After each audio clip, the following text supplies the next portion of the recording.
जय मसीह की मेरे प्रिय भाइयों और बहनों, प्रभु यीशु मसीह के सामर्थ्य नाम में आप सभी का स्वागत है। आज हम प्रभु यीशु के एक गंभीर वचन पर ध्यान करते हैं।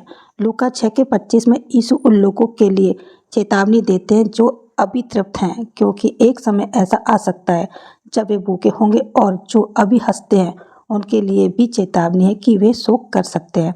इस वचन को केवल खाने की भूख या चेहरे की हंसी के बारे में मत समझिए। प्रभु यीशु हमें हमारे दिल की स्थिति के बारे में भी सोचने के लिए बुलाते हैं। कई बार इंसान बाहर से मजबूत खुश दिखाई देता है, लेकिन अंदर से उसका मन खाली होता है। हमारे पास बहुत कुछ हो सकता है, पैसा, सम्मान, लोग, सुविधाएं, लेकिन अगर आपके दिल में परमेश्वर नहीं है तो वह खालीपन फिर भी रह सकता है। इसलिए आज हमें अपने आप से पूछना चाहिए, क्या मेरा मन वास्तव में परमेश्वर से तृप्त है? दुनिया की चीज़ें कुछ समय के लिए खुशी दे सकती हैं, लेकिन सच्ची शांति और सच्ची तृप्ति परमेश्वर से आती है।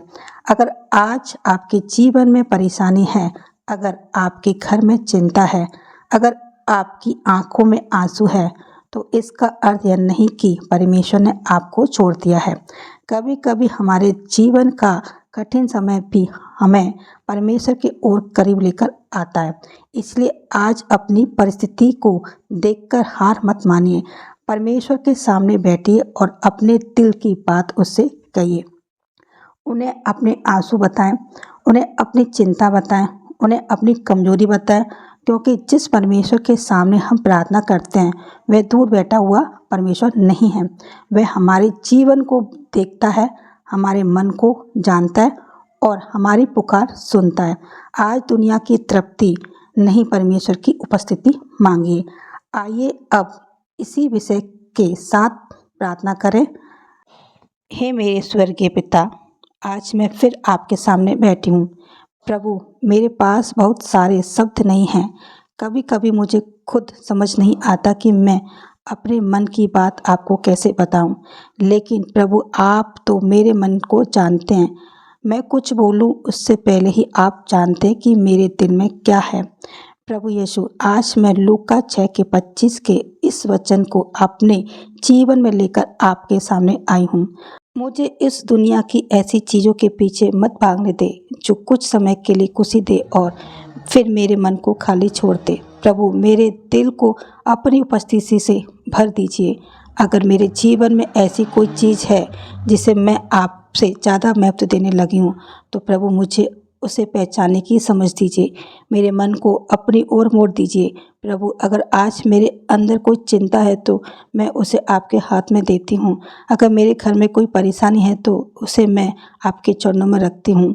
अगर मेरे परिवार में कोई व्यक्ति दुखी है तो प्रभु उसके पास पहुँचिए। जहाँ मन टूट रहा है वहाँ अपनी शांति दीजिए। जहाँ डर है वहाँ अपना भरोसा दीजिए। जहाँ निराशा है वहाँ आशा दीजिए, और जहाँ आंसू हैं वहाँ अपनी सत्तावना दीजिए।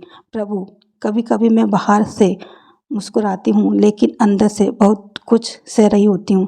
आप उन बातों को भी जानते हैं जिन्हें मैं किसी के सामने नहीं कह पाती। आज मैं उन सारी बातों को आपके सामने रख रही हूँ।